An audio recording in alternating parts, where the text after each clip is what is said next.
Prepare for trouble. And make it double. To protect the world from devastation. To unite all duelists within our nation. To denounce the evils of truth and love. To extend our reach to the stars above. Undead. Weatherman. Team 6K blast off at the speed of light. Surrender now or prepare to fight. Meow, that's right.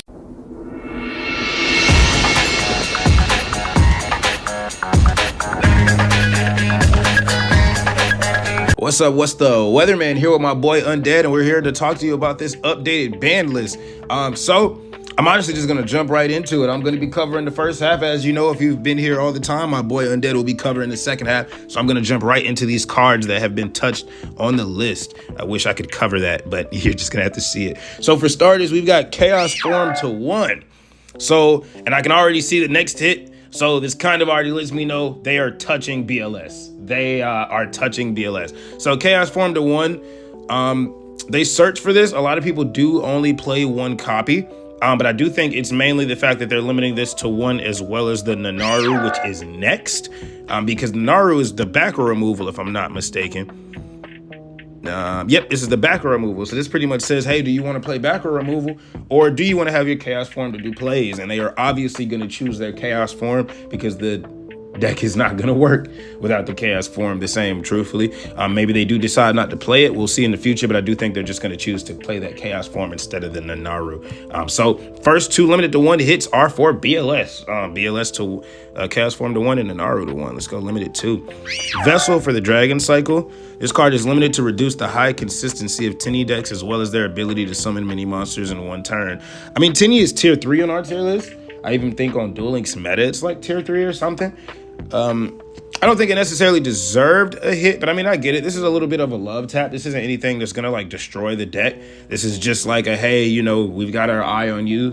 Don't get too crazy kind of a hit. So this isn't too bad. It's a little bit annoying that Vessel is to 2, but it's cool. We still have the Heavenly at 3. We've still got all the Tinnies at 3, at least for the time being until I get through the list. So we're good. Yeah, that's all for limit 2. So yeah, that's pretty solid. If that's all for Tinny, then Tinny is pretty fine. This is not gonna bother us in the slightest. So next we've got, it's a 3 Envoy. So no more IDE. Actually, they weren't even playing IDP, I don't think. Yeah, I don't think BLS was really playing IDP. But if they were, I mean, regardless, it's going to stop them from playing limited to 3 cards. So no, if they were playing IDP, no more IDP, no more Crackdown, no more Compulsory, and no any other limited to 3 card that is in the game, because they're going to want this Envoy. This Envoy is pretty much, a lot of the BLS players only play one of the OG Ritual Monster. So it's like, you know, you're going to kind of need this, especially if you play like if you get crowed. If someone DD crows your BLS and you're playing BLS and they hit that Super Soldier Synthesis, you're going to really want an Envoy in your hand to be able to put it back. So this to 3 might be a problem if they put some other things to 3 in the deck. And they did. Jesus. They are not playing with BLS. BLS is getting a spanking right now. Oh my God, Tinny got a little love tap. BLS is getting a full butt whooping right now. So this card will be given a harder limitation so that it cannot be played alongside multiple copies of limited 3 cards. So no more Endymion. Truthfully, there's really no point in even putting the Nanaru to 1, because they're not going to play the Endymion over Envoy. Like, they're not playing this over Envoy. They're not doing it. It's just not happening. So Endymion, you could normal summon this guy. You could equip it with a couple of things. You could either equip it with the Magistus, search for another copy of itself, and then draw a card. You could equip it with the Nanaru, like we were talking about earlier. This one right here, you could pop a card. And then I think there's another one that lets you negate a monster or something on the field. That was pretty much the purpose of Endymion, kind of like baiting out back row and stuff like that, and also dealing with any problem that would be there before you summon your BLS. That is no longer going to be an option. They're going to have to rely on that Envoy to be baiting out everything. That is a little unfortunate, but it's all right. I guess BLS was technically a problem. I didn't really care about the deck too much. Orcust Nightmare to 3. This card be moved to the limited 3 list so that it cannot be played alongside Orcust Harp Horror. I honestly thought Orcust was in a good place right now. I didn't think they really needed to be touched, but I mean, yeah. This card will be moved to limited 3 list so that it cannot be played alongside Orcust Harp Horror. Yeah, I think Undead will probably speak a little bit more on that. But I didn't think Orcus really needed to be touched, to be honest. Anything else? Oh, no longer on the list. We've got Jet Synchron. No longer on the list. His card will be unlimited as its power level is acceptable in the current metagame. So yeah, that's good for Synchron. Synchrons are going to be able to play 3 Jet again. And of course, as Konami always does, they give us the card back when it doesn't really matter anymore. So, I mean, it didn't matter too drastically at the time. But yeah, so Jet Synchron is back. That's nice. He's free from the list. We got anything else back? DD Swirl Slime. I honestly forgot this card was even limited, but it is unlimited now. Yes, that's nice. DD isn't really even a problem anymore. In fact, I want to play the older version of DD. I've still got that video coming. I know that one guy is going to comment that's always like, where's the DD video? I got you, bro. I promise you. It's coming. It will be here this week or next week. I guarantee it's going to be here. I promise you. So yeah, this is pretty nice. This is going to give them a little bit more flexibility, one less limited card in the archetype, so they're a little bit more free. I think the contract with the gate was unlimited too, so they're in a pretty good spot now, as well as, I don't know if Kepler is still limited, but Swirl Slime is free, so that's pretty nice. That's pretty nice for the deck. Melody of the Awakening Dragon, truthfully, this does not affect Blue Eyes in the slightest, I don't believe. I don't think we're going to start playing Levianeer all of a sudden just because Melody is free. We're not really putting Darks Engrave. I'm not even 100% sure if the skill allows you to summon Levianeer. This is probably going to be more for other decks, to be honest. Maybe for like Thunder Dragons, this is going to be more relevant, or a deck like them, but not really Blue Eyes ourselves. We're pretty much fine. We've got the 3 Melody, we've got the 3 alternative, 3 Blue Eyes. There's not really anything else to search for, to be honest. Maybe if you're playing like a different Blue Eyes skill, maybe you want to search for Lev, but this doesn't really affect Blue Eyes at all. This is more for any other deck. I'm thinking this is more for like Thunder Dragon or something like that, because Levianeer is still limited to 3, I believe. So with Melody being limited to 3, you can actually play 6. I mean, unlimited now. You can play 3 copies of Melody and 3 copies of Levianeer again. So that is pretty nice.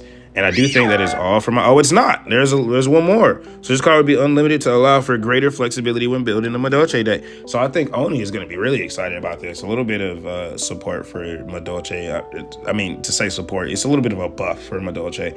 This is still pretty nice, though. It's a pretty solid deck. It would be even better in the future when we get some more cards. But pretty nice. It's a pretty solid deck. This will make the deck a little bit better. Probably not too drastically better in any meaningful way, but this will make the deck just a little bit better. So it's not really much to talk about here for Madolche petting Sessor. So yeah, I mean, that's pretty much the ban list. Oh, I keep speaking ahead of myself. They don't unlimit this much stuff, to be honest. So we've got, I didn't mean to spoil you guys. So Phantom Knight rank up Magic launch. Unlimited as its power level is acceptable in the current metagame. I would actually need to recheck.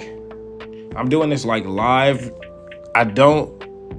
This was limited to 1. I don't know what else was limited to 1 in the deck. Oh, does this mean we can play the trap? Does this mean we can play the Phantom Knight trap? I don't remember if the trap is... Oh, we don't have the trap. The trap is in a skill. That's right. That's right. How unfortunate. So yeah, I'm not really sure how much this affects the deck, to be honest. Playing, it's not limited to 1 anymore. I guess we'll see. Maybe Undead will be able to go in a little bit further than I can. I'm not actually too sure how much this affects Phantom Knights with the limited to 1 card being free now. Neo's Fusion being unlimited is pretty decent. I don't think this really affects many decks, to be honest. It being moved to 3 was enough for most decks to play it that wanted to play it. And now it's free, which means I guess you can play Neo's Fusion as well as like an IDP or something if you want it. But I don't really think the decks that wanted to play Neo's Fusion cared that deeply right now. But you know, this is solid. It's free now. It should be free. Neo's Fusion should have been free, to be honest. It wasn't bothering anybody for a long time. And you know, I played it in Witchcrafter, but it was more for the Foolish Burial than it was for the Fusion itself. That's crazy. I was just talking about Witchcrafter because it's one of the only decks I actually played Neo's Fusion in. And Holiday is unlimited, so that is cool. Holiday has been limited for a long time. It's been limited. It's been semi-limited, so now it's free. You can play 3 copies of them things, which is beautiful. That's pretty nice. It's not going to make the deck all that amazing, but that's pretty nice that we have some flexibility now with playing more Holiday and just, you know, having no limited cards in the deck now. I think the only limited card in the deck should be Neo's Fusion, which is a semi-limit. So, yeah, Witchcrafters is pretty much entirely free. Everything is off the ban list. Neo's Fusion is free. That is pretty nice. That's pretty nice. So, yeah, like I said, it's not going to make the deck all that amazing, but this is pretty cool. This is pretty cool to see it there. Maybe we'll get some support in the future. And it looks like that is all for the ban list here. So I'm just going to be passing it to my brother in crime, Undead, and I will see you guys in another video. Weatherman is out. Your Sniper King is gone.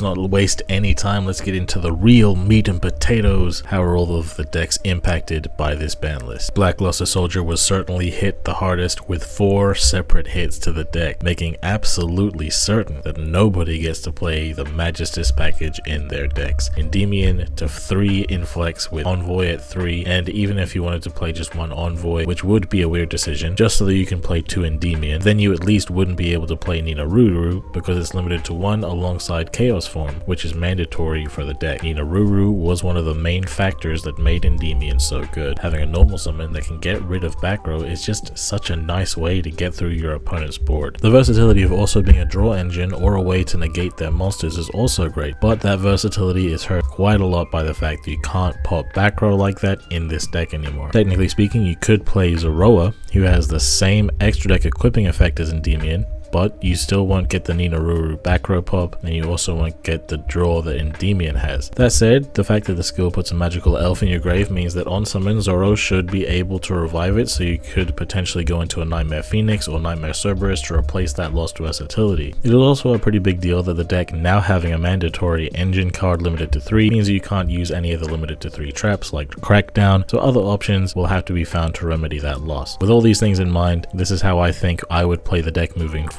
There's still a Magistus engine to help us play through interruptions, it's just that we won't get the draw and we have to discard a card for Nightmare Phoenix if we want to get rid of a back row. While I do think that this deck list would still be competitive, I think it's important to keep in mind that Konami recently has been releasing skill changes after limited list updates, so this deck isn't out of the firing range yet. The skill might actually still get nerfed even after all of this, and when that happens, I'll try to post a new version for you guys in the community tab. Tenya is pretty much getting out scot-free with a hit of Vessel to 2. It's just a slight consistency nerf that doesn't really make a huge difference to the deck. As you can see, the list on screen is pretty much exactly how Tenya has been played up until now, but just with 2 Vessel instead of 3. I do want to take this opportunity to say though that this deck has a really hard time against Blue Eyes, and Chalice is pretty much the only way to combat them. By chaining Chalice to their Azure Eyes, we are able to backseer their board away, otherwise we are kind of screwed. You could definitely play Veiler if not for that though, since Veiler being a level 1 tuner is pretty helpful for the deck. Since if you can normal summon it for a synchro summon, you won't have to search for Adhara and could instead search for one of your protective level 4s. Not much to talk about here, so moving on. Despite the fact that Orchis is just surviving off a thread as it is with all the hits it currently has, they make it worse by taking away another copy of Nightmare. This is going to mean that Orchis has 3 different cards limited to 3, those being Scrap Recycler, Harp Horror, and the Nightmare, so you could play one of each, or you could just give up the Scrap Recycler overall and try to find another way to be consistent. I'm sure that all the deck builders in the community are going to get to work, however I would like to put forth that since Nightmare is no longer limited to 2, we are allowed to play the Lightsworn package with 2 Charge and 2 Raiden. I think that this is worth trying out, and the fact that it is mill might actually make Machina Fortress better than Apprentice in some people's eyes, since it can also be summoned from the grave, but I'm not going to go that far. I think the versatility of Apprentice being a dark monster is helpful when playing through interruptions. Feel free to copy this list if you like. That said, it is only experimental at the moment. I will say though that DD Crow or Veiler being a monster you can normal summon in a pinch to target with a Nightmare in your grave could come up from time to time. Odd Eyes did take a stray from BLS getting hit, since the Magistus version of Odd Eyes can't be played the same anymore, but just like in BLS, all you really got to do is play more Zoroa and you'll be fine. It's definitely not as good as otherwise, but it's still fine at least. This is the last I'll speak on the impacts of the Magistus hits, because the Magistus deck itself isn't really impacted by these hits at all, unless you plan on playing limited to 3 traps, which you probably shouldn't have been doing in the first place. To be honest, my favorite part of any ban list is the decks that get buffed. The first one I want to talk about is the new Yubel Neos deck. Now instead of playing 1 Kluger and 2 Neos Fusion, since Neos Fusion is fully unlimited, you can play max copies of it, and you can also play any limited to 3 trap except for Ice Dragon's Prison, since the skill locks you out of it. So our main deck is going to be a lot stronger basically, but other than that, the deck doesn't change that much. I think it shouldn't be understated how nice the unlimiting of the Phantom Knights rank up magic is. Now Phantom Knights can also play more consistency in the form of Rhoda, which is definitely appreciated, since in my opinion, the more monsters features you can run in this deck, the better you're going to be at playing through interruptions. Too many people throw like 6 back row removal in this and end up bricking on them when they would probably be better off playing through interruptions anyway. That bonus rota is the only big difference though. However, that isn't the only difference that this card being unlimited makes. The version of Onomats that was playable when I made the Onomat Advanced Guide is actually fully playable again, that being the version that could put up like 4 interruptions, Beatrice, a double negate Requiem, and a rank 4 of your choice depending on the situation. And that board was absolutely busted back when it was legal, but it was too expensive for players to realistically try it out. But this ban list makes me feel like the next main box is finally going to have IDP and Onomatopoeia in it. If you missed the overpowered version of Onomats, this is finally your time to play it again. And if you're interested in learning about that version of the deck, go ahead and check out that advanced guide. Witchcrafter getting Holiday back to unlimited is a pretty big deal for the deck. If you've seen Weatherman's advanced guide, you know how good the Neos package is in the deck, but unfortunately, playing that package also means that you could only play one Holiday. Now we can still play the Neos package at full force while also being able to play max Holiday. Testing might actually need to be done though to discover the right ratios for the Witchcrafter spells. This is the first time since the deck released that they were all playable at 3. It might not even be optimal to play 3 of each. We just maxed out before because we needed it that much. You guys let us know what you think, and I'm sure Weatherman will test it out and let us know what he thinks too. Something I'm pretty excited about is Melody coming off the list, and I think some people are under the impression that this helps Blue Eyes, but Blue Eyes doesn't really have any other limited to 3 cards that it would want to play since the main deck space is actually really tight already, so that isn't going to change. But for the last few ban lists, they've been gradually unhitting all of the cards that are played in Thunder Dragons. So with Melody coming off the list, now it means the only card in the deck that's hit to any extent is Levianeer. So you can play everything at full ratios now, and the deck is more consistent than it's ever been. Since the deck was meta relevant, we only had 1 Melody in the game, and now we have 3, giving us even better access to discard fodder and even better access to Levianeer, the true boss monster of the deck. And the fact that we have light and dark hand traps, Effect Veiler and DD Crow, and they are both relevant this format, helps out with summoning Levianeer a lot. The extra deck I put here is just conceptual though. Try it out and let me know how you feel about it. Petting sets for being unlimited is a huge deal for Madolche. Now they are more consistent than they have ever been. That doesn't change the fact that the deck loses to any one interruption at the right time. However, having more consistency gives a higher chance that the deck will be able to follow up if they can survive with their back row. I would say that sometimes the deck is unhit and it foreshadows that the deck is going to get support. The thing is that if Madolche gets uninterrupted, it's pretty much game over most of the time. Madolche's end board is just so difficult to play through, so Konami might be hesitant to make it easier for them to play through interruptions, but only time will tell. I don't really have deck lists for Jet Synchron or DD Swell Slime. These being unhit doesn't make their decks any more or less playable.